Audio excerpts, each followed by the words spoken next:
Welcome to State Lobbying Heroes Podcast, a podcast where we delve into the careers and personal life stories of some of the best and the brightest state government relations experts. I'm your host, Deepak, CEO of Legistracker.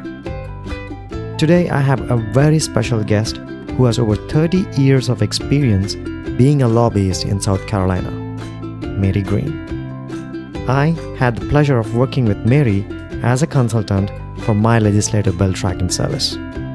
You can reach Mary at greengrassroots@aol.com. That's green, G-R-E-E-N-E, grassroots@aol.com. Without any further delay, here's Mary Green. Hi, Mary. How are you? Hi, Deepak. I'm good. How are you? I'm doing good. Thank you so much for taking the time to join the podcast. You have been a great help to me when I was actually building the Legistracker service. So I just wanted you to be the first guest of my podcast. Well, thank you. I appreciate that. I'm very honored. And how have you been coping up with the current COVID situation? Well, I've been very fortunate. I have a beautiful home down on the marsh in the low country of South Carolina, and I've been spending most of my time down there and have moved my office to the back porch. So I watch the tide come in twice a day and try to get stuff done still keep up with doing stuff for clients. So it's been a beautiful place to get to spend some time and still try to keep up with working a little bit. Oh, that's amazing. I totally envy you. I'm very lucky. Have you learned anything from this situation? I mean, for one, I have two kids, two toddlers, and my respect for the school teachers and the daycare givers has gone up like 100 times up. Yeah, I lobbied for the Teachers Association for a long time. So all these parents that are fussing about homeschooling their children, I hope when their children go back to school that they will have a newfound respect for their teachers and all the folks that it takes to run the schools, and that they'll get the respect that they've always deserved. So I think that'll be one of the good things to come out of this. I agree. And have you learned anything about yourself during this lockdown period? Anything new or anything exciting? Just how much time I can waste. I mean, I'm used to being like, bump, we got to do this and we got to do that. And I'm like, I got time. I can do that later. So I thought I was a really good time manager until I had lots and lots and lots of time, and it's like maybe I'm not as good a time manager as I thought I was, or maybe there's just too much time to try to figure out. I just can't seem to make myself rush and do things like I used to. So that is so true. That is so true. Well, let's take this a little bit back to the good old years. So where were you born, and how were you? Were you completely based in South Carolina? How did you grow up, and what was your childhood like? Well, I've spent my whole life in South Carolina. I was born in Beaufort, South Carolina, which is where my home is, down on the coast. Beautiful little low country town. If you've ever seen The Big Chill or The Great Santini or The Prince of Tides, all those movies were filmed there. Pat Conroy, who wrote Great Santini and Prince of Tides, Beaufort was his adopted home, and it's a beautiful place to grow up. It's right on the marsh. It's right between Savannah and Charleston, but sort of a world away. Just a beautiful little low country town, and grew up there. And nice. Home I have now was my grandmother's home, which was right next door to the home I grew up in. And it was just a very, idyllic little Southern childhood. And I always loved politics. And my dad was a family court judge. He was one of the first 3 family court judges in South Carolina. So he was always kind of involved in the political realm and passed that down to me. And when I was in 9th grade, I won the Civics Award for my high school, so I'd always kind of loved government and civics and learning about government and politics and so forth. So, but had a really great childhood. Had one older brother that, we had our share of fights, but we'd beat up on each other, but defend the other one to the hilt to anybody else. It was a great place to grow up. Beautiful little Southern town. Oh, that is so nice to hear that. And were you completely into academics? Were you like a very good student, or what were you? I was a good student. I think I graduated 8th in my high school class of 300. Oh, wow. We, being a small town, most of the kids that you went to kindergarten with, you were still going to high school with when you finished. So right. There was a little group of us that went all the way through school. But I loved other things. I mean, I've always been a very creative person, and I loved to sew and cook and create things. And so that was always a big part of my growing up too, was, my parents both came of age during the Depression, where you made things if you didn't have them. So that was always a big part of my childhood too, was cooking and sewing and being very a Susie homemaker on the domestic front as well as academics. So, and I loved to sail, and we water ski. You know, being a coastal community, we sailed a lot, water skied a lot, spent a lot of time out on the river. So it was kind of the best of all worlds. I absolutely, one of the best places I love to visit with my family is the Charleston and Savannah area. That's like so beautiful. And especially the place where you have both the city charm and also like the coastal side of it. Yep. It's like really gorgeous. Well, Beaufort is right smack dab in the middle between. We're about 70 miles below Charleston and about 50 miles above Savannah. We're probably not that far above Savannah as the crow flies, but having to drive there by car, you kind of have to go back inland and come back around. So we are right smack dab between the two cities. So.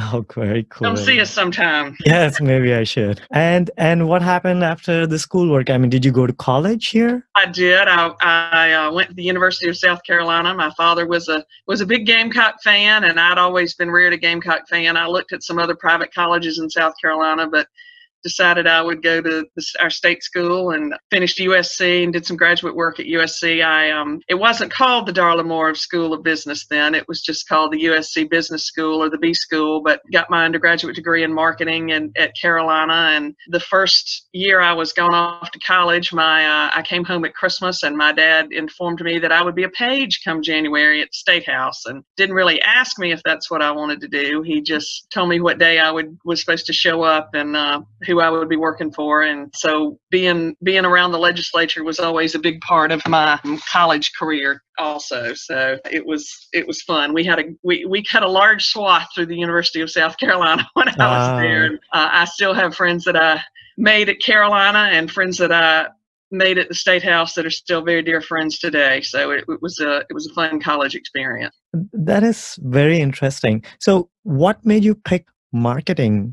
I mean, was that something you were interested in, or? Yeah, it really was. I was talking about the domestic stuff, and I always kind of thought I'd like to have a culinary career or a creative career or something. And my dad told me he wasn't going to send me to college to learn how to do that stuff, but he'd send me to college to learn how to run the business side of it if I did have that creative career. So that's kind of why I ended up in the business school and ended up in marketing. So, and at one point maybe thought about going to law school, but ended up going into business school. So going to the business school. So, and I loved it. I mean, it was very interesting, and loved marketing. I had a great marketing professor my first year named Dr. Bill Morganroth, who was just fascinating, and he really made me love marketing, and had really good professors all the way through in the marketing track at USC.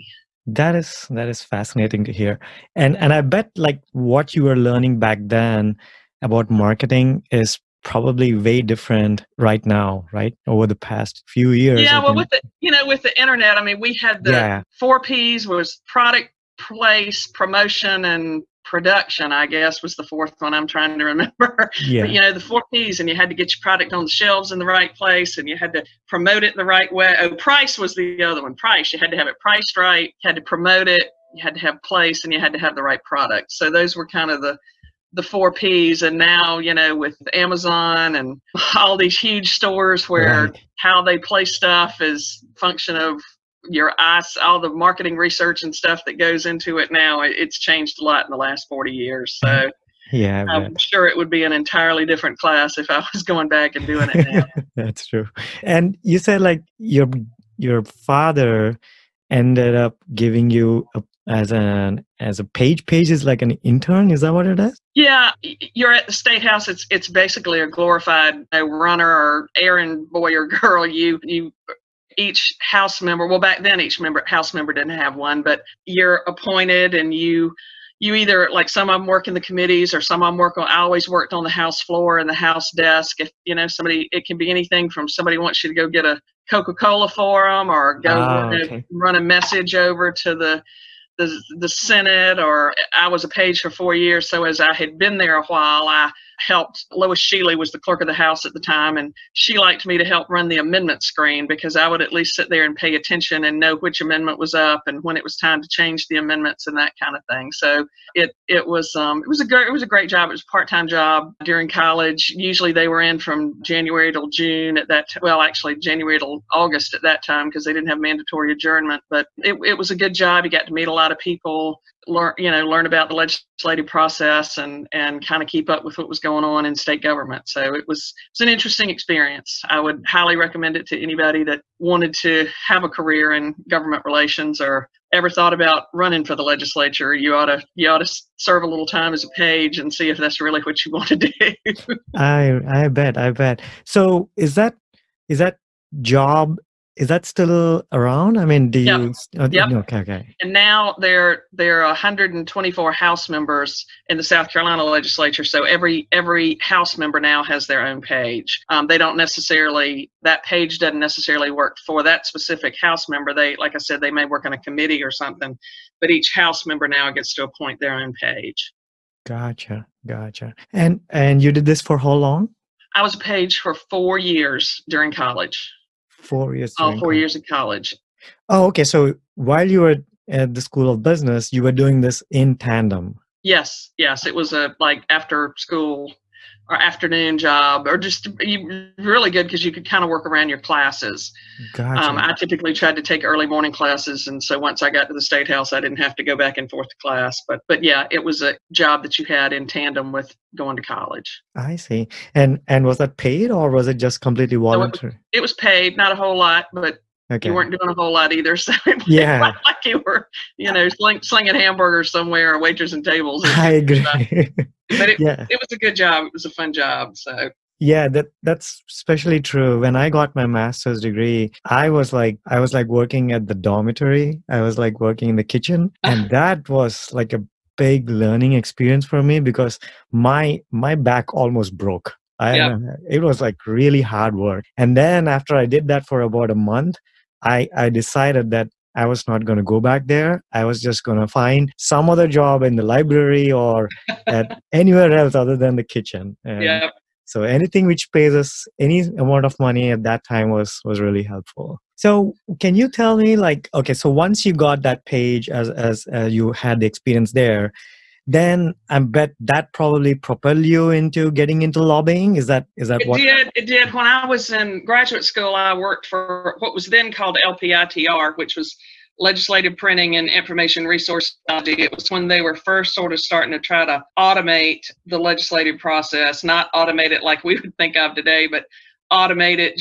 They publish a calendar and a journal every day from session, and just trying to start putting that on. I think at that time we would dump it all off on a tape and take it to R.L. Bryan, as opposed to, them having to typeset everything by hand. So I worked for them for 2 years in graduate school, and you also had to keep up with where the bills were and what action was taken on the bills that day to go in the journal. And that was a job that I would go to late in the afternoon and, when they would be done with session and get that kind of stuff done. So I did that when I was in graduate school. And then when I finished graduate school, Dick Riley, who was our 2-term governor and who was later U.S. Secretary of Education under President Clinton, he had just been elected his second term as governor, and I was hired as a budget analyst to do education and healthcare policy for him, and had the great good fortune of working for him for 3.5 years, and think the world of Dick Riley. And that really kind of got me into lobbying per se. The governor didn't have lobbyists, but he had,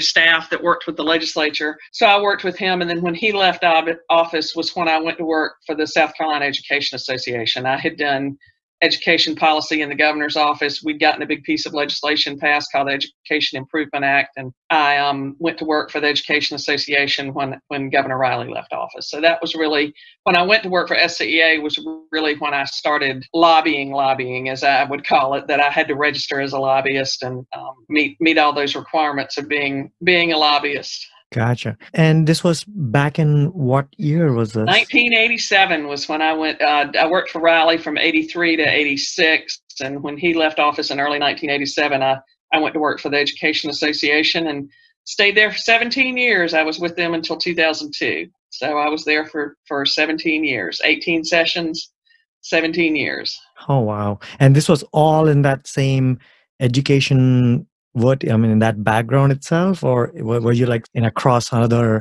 space as well, or just that education? We did K through 12 public education, but it was the Teachers Association. So they were always real interested in employee benefit, learned more about the South Carolina retirement system than I probably ever wanted to know, and about actuarial tables and life expectancies and the unfunded liabilities on the retirement system and healthcare benefits. So anything pretty much that would affect a teacher.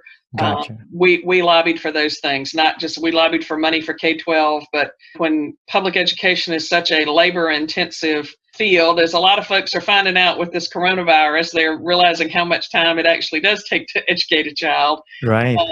A big part of funding for public education has to do with teacher salaries, employee benefits, state retirement system. So I kind of did the whole gamut of anything from, I was very proud that we got 5-year-old kindergarten passed while I was there. So we lobbied for anything from that to State Accountability Act to revising the retirement regulations. It was very varied. At the time, about 40% of the entire state budget was K-12 public education. So that was always the biggest chunk of the budget every year that we were trying to get money for. And do these so is there like one single teachers association in South Carolina?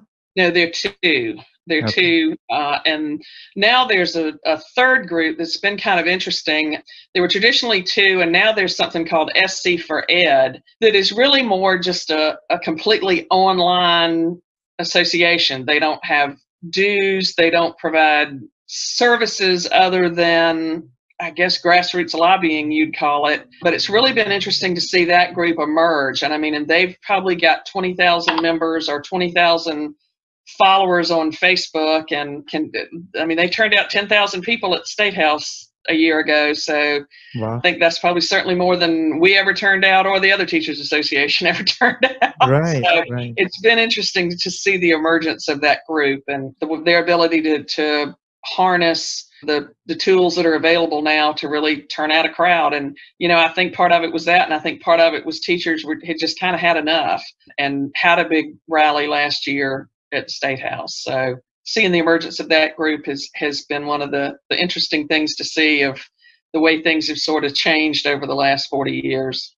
Right. And typically when you guys meet with these associations, what kind of discussions do you have? Like, is it you just listen into what problems the teachers are facing and then you kind of tailor and figure out what kind of policy needs to be changed? Well, we always had a legislative program that was adopted that I had a committee made up of our members that we worked with, and they would bring concerns and we would develop those into a legislative program of things that we were going to be working for that year. So, in lobbying, a lot of times you spend about, I'd say 60% of your time working for things that your members want, and we're going to try to get this or we're going to try to get that, and then the other 40% is probably spent fighting things that your members don't want. Okay. There would always be some random crazy bill that would come up. We had a particular legislator from Charleston who shall remain nameless, but could always come up with some weirdo bill that we would have to spend a lot of time fighting that bill during the legislative session. So you're not only working for things that your members want, you're working to fight things that they don't want. And that's probably true whether you're a membership organization, or I have a lot of friends who are contract lobbyists for businesses or work for specific businesses and are their chief lobbyists for that business. And part of it's getting what your client wants, getting legislation passed that your client wants, and part of it's making sure that legislation that your client doesn't want doesn't get passed. Right. That's what I keep hearing from a lot of the lobbyists who I have been in touch with. They have to be on their toes as far as like the bills they're advocating for, but also keep an eye on the bills someone else is introducing and see how you can defend it or how you can actually oppose it. Right. Yeah. And what was, did you love that job? What was really great about that job when you were like working for the education? I love that. Well, I always loved government and the whole process. I mean, there are a lot of people that are just kind of into that whole process. I mentioned my dad was a family court judge and had always loved the political side. My mom and my grandmother were both elementary school teachers. And, you know, I just grew up with a real love and respect for public education and the importance of having a solid public education system and the importance of making sure that every child got a quality public education. So I felt like it was the best combination of both my parents was doing the political piece that my dad loved, but the love of education that my mom and my grandmom had always had. And I did love it for a long time. I always enjoyed it. You know, after 4 years as a page and 3 as a working for the governor's office and 17, I was just kind of at a point I was ready. I had been there about 25 years and was ready to do something different in my life and had some family obligations that were coming down the pike that I needed a little bit more flexibility to deal with. But I loved lobbying. I really did for a long time. And you know, a large number of my friends are still lobbying, and it's a good group of people. I mean, people always joke about lobbyists, but I mean, we have each other's backs. You know, if you got a piece of information that's going to help somebody else, you usually pass that along. And if you're in a committee meeting and your friend can't be there, you'll cover stuff for them and let them know. Or if something's coming up they need to see about, you can text them to get over to that committee meeting right now. So I always enjoyed the people. There were always legislators that I liked better than others, but by and large, they were always good people. And I really did enjoy it for my career. Yeah. I have a lot of respect for you guys as well. I was at the North Carolina State House and at the Legislative Assembly, and I was just walking around, and it's such a big building. My legs got tired walking from one end to the other, and I don't know how try doing it in 3 or 4 inch heels. Oh my God! I'd marble and concrete all day. So. Yeah, that was really something else. And I just did that for one day, and I can't believe it that you guys do this for over and over again for so many days. Yeah, I mean, you know, it was like the swallows that returned to Capistrano. It's like second Tuesday in January, we were all right back there. So, you know, I think people do it and make careers of it, and the importance relationships. You know, I think that's one thing. I talked about technology was beginning to change things when I was there, but just having the personal relationships, both with people in the lobby and relationships you develop with legislators over a long time, you know, that's still something that I think will always be important in the governmental arena is learning who people are, learning what issues they care about, being able to relate to them on the issues that you can't agree with them on, and trying to be an honorable opponent on the issues that you can't. But building those relationships with people over time, I think, is one of the most important things that you can do as a lobbyist or someone in the governmental affairs arena. I totally get it. I think isn't it like more of a psyche game, right? You have to understand where they're coming from. You have to respect the other people's opinions. You do, and knowing, you know, one of the first things somebody told me was to learn the rules. I mean, there are very specific rules in the House and Senate, and you can use those rules to your advantage, you know, just knowing the process, knowing the people, knowing who the players are, knowing, you know, what they care about and where you may think they're opposing you because of one reason, and they may have one constituent in their district that if you can get that worked out for them, they won't have a problem with the bill anymore. So you just kind of have to know where they're coming from and see things from their side and try to, you know, a lot of them, their biggest concern is how they're going to get reelected. How's that going to play for the folks back home? One of the beauties of representing the Teachers Association was I had folks back home in every one of them's district. So if I couldn't get them to talk to me or get them to listen to me, I usually tried to get my teachers to do a little grassroots effort and call them, write them, ask them to come meet with them at the school to try to help get their votes that way. Gotcha. And that's a good segue into your consulting business, which is the Green Grassroots. And what is exactly grassroots? What does that mean? Well, when I left lobbying, one of the other pieces that I'd always done at SCEA was getting our members to be involved in the legislative process. And, you know, in Columbia, if you're one person trying to talk to 170 legislators, you may or may not have a good relationship with all of them, and you may or may not be able to talk to all of them. But if you've got folks out there in each one of them's legislative district, getting them to call them and having that grassroots support out there. When I stepped back from lobbying full time, I started a company called Green Grassroots and worked for a long time with a company out of Atlanta that helped us do some legislative strategies for it. We could pull up every person. I diehard Gamecock fan that I am. One of my first big clients when I left lobbying was Clemson University, which is our big in-state rival. And I worked with Clemson, MUSC, Citadel, Winthrop, the technical colleges here, private independent colleges, helping them get their alumni involved in the legislative process. And we'd take their database, in-state databases, and shred them out by House and Senate district through census codes and be able to pull up lists of here's every Clemson alumni in any given House or Senate district, and be able to get the alumni in those districts to start calling and contacting their legislators to ask them to support things for the colleges. So that's basically what grassroots is finding people out there that support your side of things, that you can educate them and keep them informed, and then they'll contact their legislators so that it multiplies the voices that you have, asking them to support or oppose any given piece of legislation. Okay, it makes sense. I now I understand that side of it. And could you maybe walk us through what was your typical day when you were working for your consulting? I mean, was it primarily just trying to talk to as many legislators as you can? Well, a typical day of lobbying there's probably not a typical day.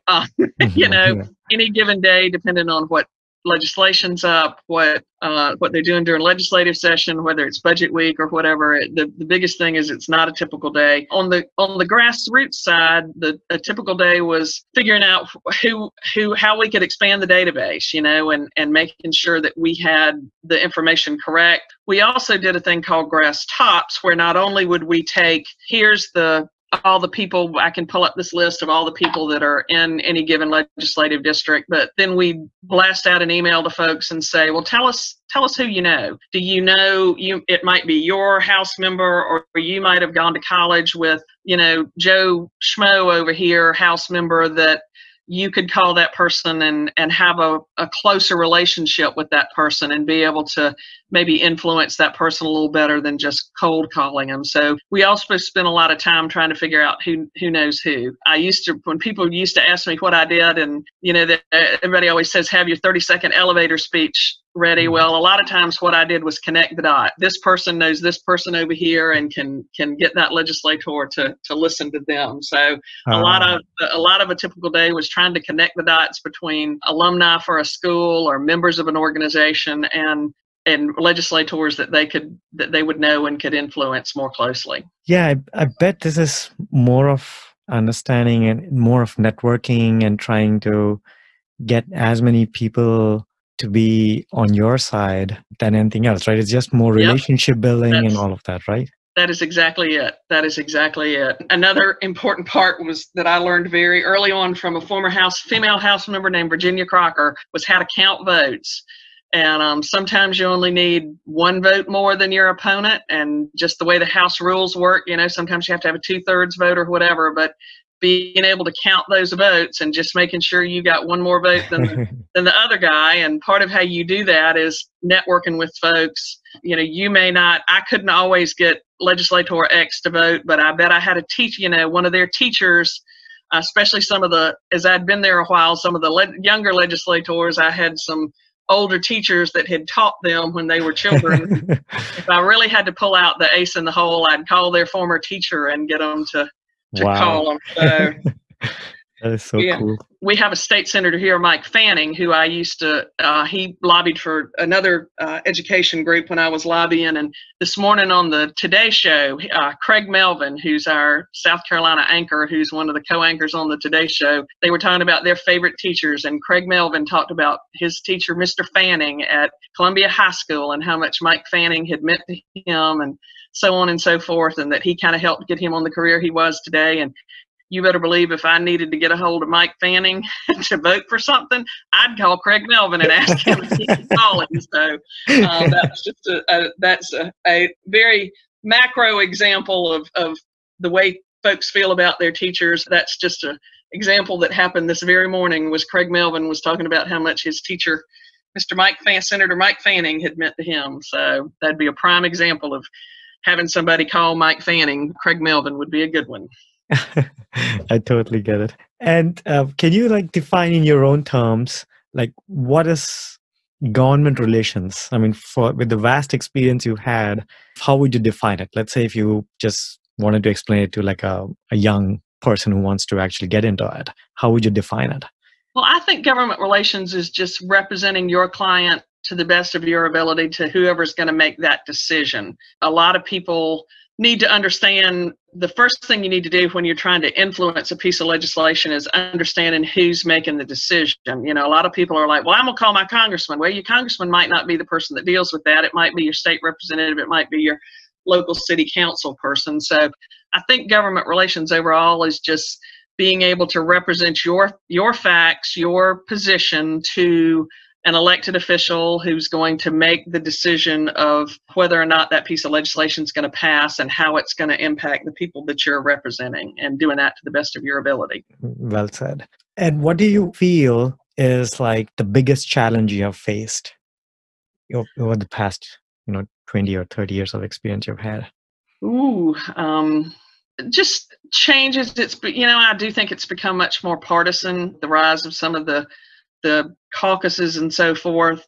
Certainly, at least in South Carolina, they have shortened our legislative session. When I was a page, there was no mandatory adjournment. So, it could go all the way through the end of August. And they shortened it first to the first Thursday in June. And then a couple years ago, they shortened it even further till the second Thursday in May. So it just condenses everything into a shorter period of time. And you're trying to get more and more stuff done, and to some extent running out of time. Certainly this year, we're trying to deal with the impact of how much this COVID virus might impact budget revenue. So that's a whole nother issue that we've been trying to deal with. But it's particularly in South Carolina, I would say the rise of partisanship and condensing the session into a shorter period of time. Right. And with this COVID situation, are you seeing anything different? I mean, in terms of the number of bills getting introduced, or anything's completely stark different? I think the biggest thing this year, we were in the second year of a 2-year session. So, and any bills that didn't pass at the end of last year carried over till this year. So by the end of February, and we also had a big budget surplus. I mean, we were looking at an $800 million budget surplus in South Carolina, plus really great revenue growth. So one of the last things our legislature did was the House passed a budget, and everybody was kind of fat, happy, and sassy, and had money in there for K-12 and for higher ed and for cities and counties. Everybody had a little piece of the pie, and they had really done a great job on the budget in the House. And then a lot of people that had bills that had carried over from last year, they were in the position of working those through and getting them passed this year. And then come the second week of March, they went home on a Thursday afternoon and didn't come back the next week, and haven't been back in but one day since then. So, they're still trying to figure out, there's a thing called a sine die resolution. Our legislature was supposed to adjourn next Thursday, what they call sine die. So next Thursday would be the second Thursday in May. So they were scheduled to adjourn. Well, they hadn't met in almost 2 months. So they're coming in next week to figure out when they can pass a sine die resolution that would extend the session. And the big jockeying now is to see if your bill is going to be in there to continue to be considered by the legislature, or even if you had a bill that was working the way through the process and you were poised to get it passed in March, if it's not included in the sine die resolution, it's going to die at the end of this session and would have to be reintroduced next year. So that's been one of the biggest things and everybody's just holding their breath to see what the impact's going to be on the budget, both for this year, whether we have to probably would not have budget cuts as late as it is, but we've got a couple of reserve funds that if they have to use any of that money to balance the budget this year, those would have to be replenished for next year. And part of it for me, we hadn't dealt with budget cuts in 10 years since we had the recession.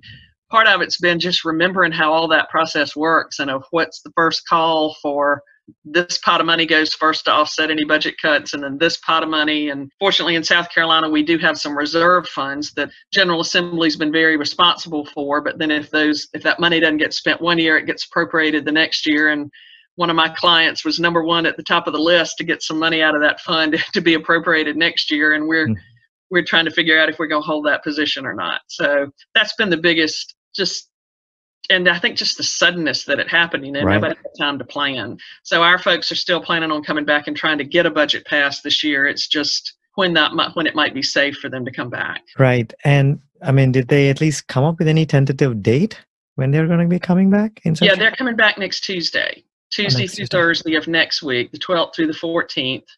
And then there's a budget revenue estimate that'll come out the 14th, and they'll figure out how good or bad that is, and then go away for probably till the middle of June and kind of hope things continue to improve, and then come back and try to pass a state budget. But they'll pass what they call a continuing resolution next week that will let the state budget continue to operate under this year's budget until they can come back and pass a new one. Gotcha. And what do you see the future of lobbying in your state? I mean, is there all the amount of exposure you've had? Do you see something different which is going to happen if you look, let's say for the next 5 to 10 years, anything which you think may change with the way things are going to evolve? Well, I mean, I think with the limiting people in the state house, and I hope at some point we're going to get over the COVID and have a vaccine and get it all behind us, but they have not. When they came back in April, no one was allowed in the state house other than House and Senate members and staff. Next week, nobody's going to be allowed up there but House and Senate members and staff. So I think that's going to make technology even more important, both in terms of, when I started out, you had to be up at the State House, number one. They didn't close circuit it. You had to send in little messages and hope a legislator would come out and talk to you. You could call them on the phone at the desk and maybe get them out there. But now you can text them on the phone. You can have folks from their districts texting them. You can close circuit watch the House and Senate in session and most of the committees in session. So I think more and more being able to harness that technology, harness being able to keep in contact with them, having a good set of phone numbers and email, text messages to be able to send them those messages in, having alumni or members out there in their districts that can talk to them on the weekends and talk to them, get a hold of them during session when they might respond to those folks when they wouldn't respond to a lobbyist. I think being able to have an operation outside of the four walls of the South Carolina State House is going to continue to be even more important than it's always been. And on the other hand, continuing to have build those personal relationships with people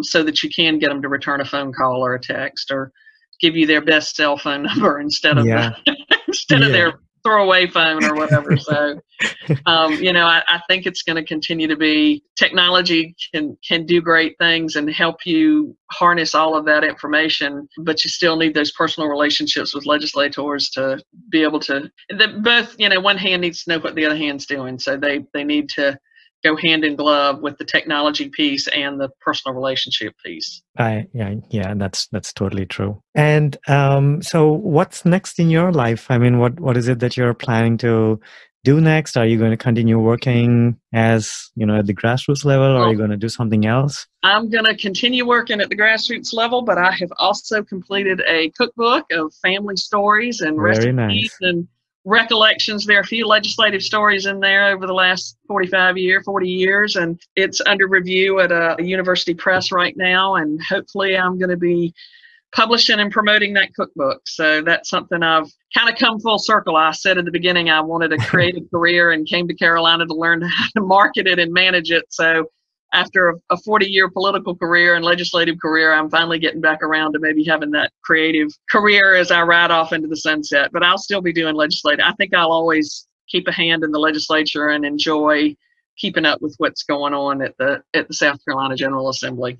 That is so exciting. And is this cookbook like all the dishes you've learned from your mom, or is It it like something is. which you okay? From family, I've got, my dad's French toast recipe in there. My older brother, as I refer to it, took the scenic route through South Carolina colleges and universities.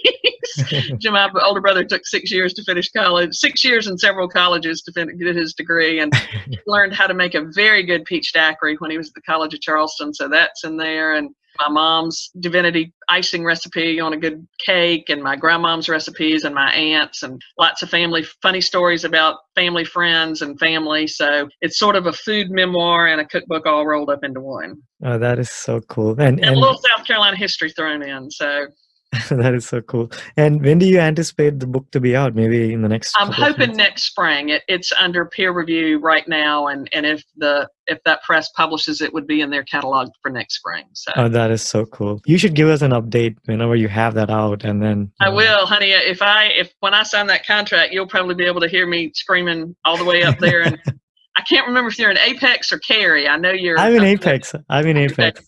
My dad's family was from Apex and Cary. My dad's father's side of the family, the Green side. So you did tell me about it. You said you were going to visit Apex for like dropping off something at the library or something like that. You said? When we were going to Scotland last summer, I got one of my cousins that lives, I can't remember the name of the town he lives in. He actually kind of lives between Apex and where I-77 goes up through the other side of North Carolina. So he came over and met me at a Starbucks, but I had my father's family Bible going back many, many generations that I wanted to get to him, and my great-grandfather's pocket watch, and my dad's family were all missionaries. My dad's way back side of the family, his grandparents and further back were Baptist missionaries to China. So I wanted to get all that stuff to my cousin's a minister, and I wanted to get all that stuff to him so he would have it and could hand it down to his children and grandchildren. So, but we did that. But I still want to come at my great-grandfather Green's papers are at the seminary at Wake Forest. All his papers from the seminary that he founded in Canton, China. So I want to come up there sometime and see those, but I hadn't quite gotten up there yet. Okay. Yeah. The only time I've been in your neck of the woods recently was I went to a dear friend had cancer surgery at Duke back last fall, and I went up there with him for 2 nights, but I didn't do anything but take care of Bubba while I was up there. Okay. Yeah. Just let me know if you're anytime around this way. We should probably meet up. And love to do that. Yeah. And can you maybe one piece of advice you would give for the upcoming lobbyists? One piece of advice. What would you do? Build your relationships. Build your reputation, and always guard your reputation very closely, because once you're a lot of times all you have up there with legislators is your credibility, and if you blow that, it takes a long time to get it back.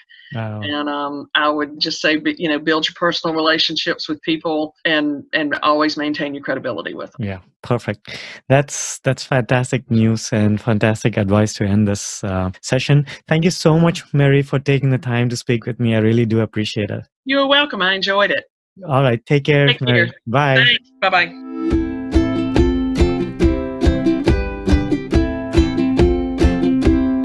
That was a very fun conversation with Mary. You can reach Mary again at greengrassroots@aol.com if you have more questions about lobbying, or do drop her a note about her upcoming cookbook as well. That's it from me for this episode, guys. Please do write a comment or review about this podcast. Your feedback will help me host these interviews better. Thank you so much for listening. Until next time, take care of yourselves and your family members.